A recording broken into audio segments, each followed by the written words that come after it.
Assalamualaikum warahmatullahi wabarakatuh. Alhamdulillah, kita jumpa kembali dengan Official Channel. Insyaallah pada Jumat kali ini kita akan membahas surat Al-Kafirun yang terdiri dari 6 ayat, tergolong surat Makkiyah. Surat ini turun sehubungan dengan tawaran atau negosiasi dari kaum musyrikin Mekah kepada Nabi Muhammad agar supaya menempuh jalur win-win solution, ya. Jadi maksudnya agar setahun mereka menyembah Tuhannya Nabi Muhammad, setahun kemudian Nabi Muhammad menyembah Tuhannya mereka. Jadi itu 50-50. Untuk menjawab ini, ya, Allah menurunkan surat Al-Kafirun yang bunyinya adalah sebagai berikut. A'udzubillahi minasyaitonirrajim. Bismillahirrahmanirrahim. Qul ya ayyuhal kafirun la a'budu ma ta'budun wa la antum a'biduna ma a'bud wa la ana a'bidum ma 'abadtum wala antum abiduna ma a'bud lakum dinukum waliyadin. Artinya, katakanlah, hai orang-orang kafir. Ayat 2, aku tidak akan menyembah apa yang kamu sembah. Ayat 3, dan kamu bukan penyembah Tuhan yang aku sembah. Ayat 4, dan aku tidak pernah menjadi penyembah apa yang kamu sembah. Ayat 5, dan kamu tidak pernah pula menjadi penyembah Tuhan yang aku sembah. Ayat 6, untukmulah agamamu dan untukkulah agamaku. Jadi melalui surat Al-Kafirun ini Nabi diperintahkan atau diminta oleh Allah untuk memberikan jawaban secara tegas, ya, kepada kaum musyrikin, ya, bahwa Nabi tidak akan menyembah Tuhan yang mereka sembah, ya, dan mereka juga tidak akan menyembah Tuhan yang Nabi sembah. Jadi dalam hal ini, dalam hal akidah, dalam hal tauhid, ya, tidak ada kompromi. Jadi urusan masing-masing. Ya, bagaimana mungkin mau bertemu, ya, bagaimana mungkin bisa mempertukarkan beribadah bergiliran, ya, karena ada perbedaan yang nyata, ada perbedaan yang jelas, ya, perbedaan yang mendasar antara Tuhannya Nabi Muhammad SAW, ya. Jadi Allah Subhanahu Wa Taala dengan Tuhannya mereka, ya. Tuhannya Nabi Muhammad adalah Esa, ya, adalah tunggal, ya, yaitu Allah Subhanahu Wa Taala, sementara Tuhan mereka adalah banyak, ya. Kemudian Allah Subhanahu Wa Taala, ya, Tuhannya Nabi Muhammad, ya, segala sesuatu ciptaannya, ya, termasuk manusia, tergantung kepadanya. Sementara, ya, Tuhannya mereka, ya, Tuhannya orang-orang musyrikin itu, ya, atau Tuhannya orang-orang kafir itu, ya, bergantung kepada manusia. Artinya bagaimana bentuk, rupa, besar dan sebagainya tergantung manusia yang membuat patung itu. Jadi Tuhannya Nabi Muhammad, ya, segala manusia tergantung kepadanya, sementara Tuhannya mereka, ya, Tuhan-Tuhan mereka itu tergantung daripada manusia, yaitu yang menciptakannya. Jadi sesuatu yang sangat berbeda, sangat mendasar. Kemudian Nabi mengatakan melalui surat Al-Kafirun ayat 6 ini, lakum dinukum waliyadin. Jadi untukmulah agamamu dan untuklah agamaku.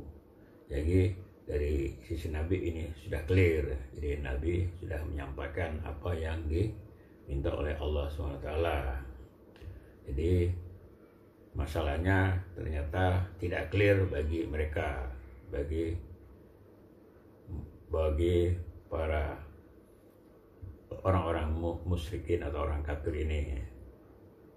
mereka dengan jawaban ini mereka berputus asa ya, dan mereka mulailah melakukan aksi-aksi kekerasan atau aksi-aksi intimidasi terhadap Nabi Muhammad dan pengikutnya.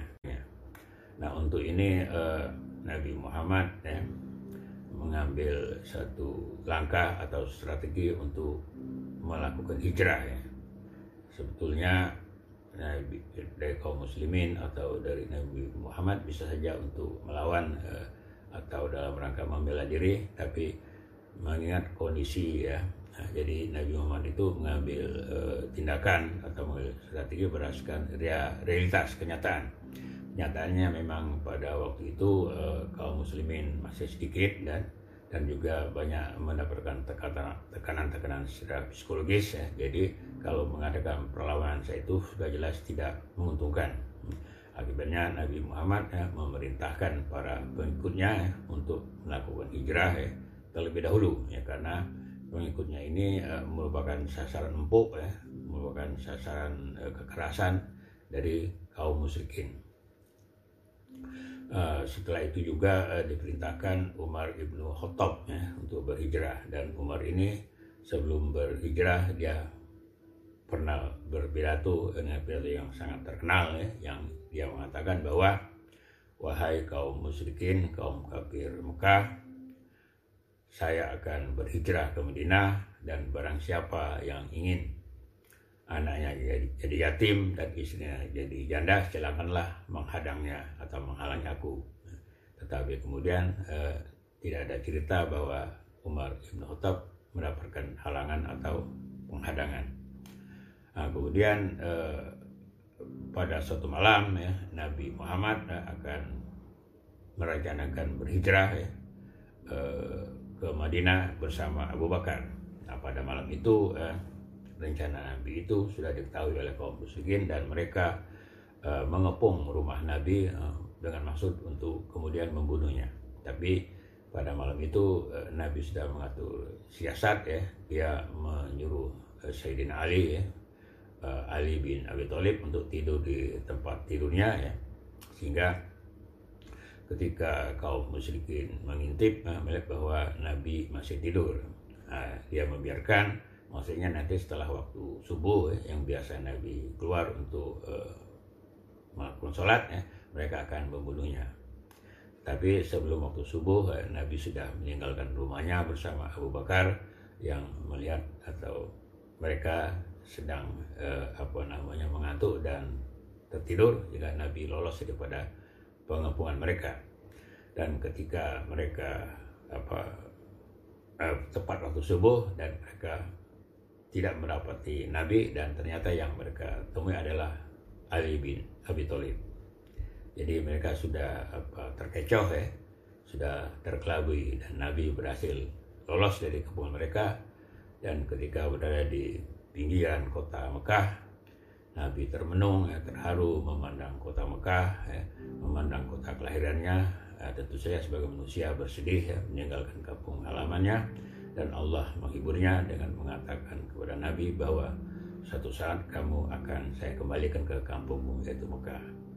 Dan kemudian sesampainya di Madinah ya, Nabi mulai menyusun atau membangun kekuatan. Yang pertama yang ia lakukan ialah membangun soliditas ya, membangun kekokohan, kekerabatan, keteguhan dalam komunitas, dalam masyarakat Islam, yaitu dengan cara Nabi mempersaudarakan ya, orang-orang yang datang dari Mekah ke Madinah ya, dengan orang-orang yang ada di Madinah. Jadi mempersaudarakan kaum muhajirin dan kaum ansor ya, menjadi saudara seagama, seakidah ya, seislam. Nah, mereka saling bersaudara, dan ini berhasil ya, terbukti dengan orang-orang di Madinah ya, yang bersedia memberikan apa saja yang dibutuhkan oleh saudaranya yang baru datang dari Mekah ya. Mereka bersedia memberikan rumah, harta, bahkan kalau ada yang memerlukan istri ya, mereka rela menceraikan istrinya untuk diberikan kepada saudaranya yang dari Mekah. Jadi persaudaraan dari kaum Ansor dan kaum Muhajir ini berhasil ya, mereka terbangun persaudaraan yang kokoh, yang kuat ya, yang selanjutnya rela berkorban demi menegakkan agama Allah, itu agama Islam bersama Nabi, dengan berkorban dengan harta dan jiwa. Nah, setelah ini berhasil, kemudian Nabi mulai terbuka melayani tantangan orang-orang musyrik ya, dan hingga terjadilah beberapa peperangan, dan dalam peperangan itu banyak Nabi Muhammad dan kaum muslimin banyak mengalami kemenangan-kemenangan ya, karena mereka berjuang ikhlas ya, dalam rangka lillahi ta'ala, karena Allah ya, bukan karena yang lainnya. Hanya satu kali peperangan itu mengalami kekalahan, itu karena di perang Uhud ya, karena ada dari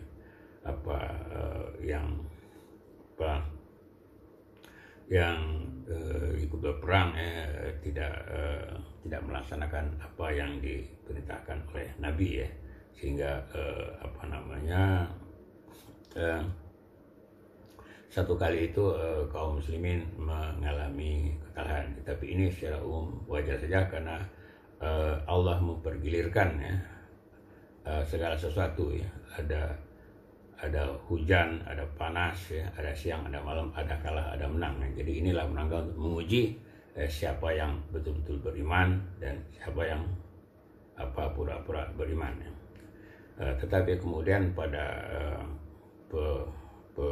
pergerakan terakhir ya, dalam rangka penundukan Mekah ya, atau dalam rangka pembebasan kota Mekah ya, Nabi Muhammad memimpin kurang lebih 10.000 pasukan ya, menuju kota Mekah ya. Dalam perjalanan menuju kota Mekah ya, itu sudah sampai beritanya atau kabar-kabarnya kepada kaum musyrikin Mekah ya, sehingga kaum musyrikin Mekah katakanlah ngeper ya, tidak berani, tidak sanggup menghadapi pasukan yang dipimpin oleh Nabi ya. Sehingga mereka secara peace war ya, perang urat saraf sudah kalah ya, dan Nabi berhasil memasuki kota Mekah dengan kemenangan yang gemilang. Artinya kemenangannya tanpa peperangan, kemenangannya tanpa terjadi pertumpahan darah ya. Dan kemudian Nabi dan pasukan Islam membebaskan Baitullah ya, rumah Allah, Ka'bah, dari berhala-berhala ya, yang sebagai simbol kesyirikan ya, dibersihkan semua. Dan kemudian berbondong-bondong penduduk Mekah atau kaum muslim Mekah bersyahadat ya. Jadi mereka berhasil ditundukkan wilayah Mekah, dan mereka tuan-tuan mereka berhasil di bumi hanguskan ya, dihancurkan maksudnya ya, itu tuan-tuan mereka. Kemudian mereka berbondong-bondong masuk Islam, dan ini terjadi kurang lebih di tahun ke-8 Hijrah ya, gitu. Jadi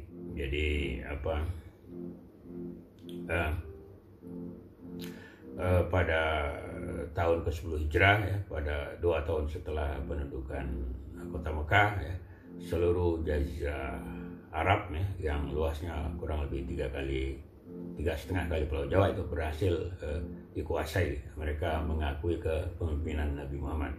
Jadi tidak lebih dari atau kurang lebih dari 10 tahun ya, itu seluruh Jazirah Arab berhasil dikuasai oleh Nabi dan kaum muslimin. Jadi kemenangan yang sangat gemilang ya, tidak terlalu lama, hanya 10 tahun ya, berhasil menguasai. Artinya 10 tahun itu dari sejak hijrah ya. Kalau dihitung dari sejak dakwanya Nabi Muhammad ya, kurang lebih 23 tahun ya. Karena keberhasilan dan kesuksesan yang gemilang inilah kiranya tidak salah Michael Hutz ya, yang penulis buku 100 tokoh yang paling berpengaruh di dunia, menempatkan Nabi Muhammad berada pada urutan 1 ya. Demikianlah, jadi Allah menepati janjinya dengan janjinya ketika Nabi Muhammad termenung memenangi kota Mekah, Allah akan mengembalikan Nabi Muhammad ke kota Mekah, dan ini telah dipenuhi oleh Allah ya. Allah mengembalikan Nabi Muhammad ke kota Mekah dengan disamping kembali, jadi dengan membawa kemenangan yang hilang gemilang. Jadi Allah selalu menepati janjinya.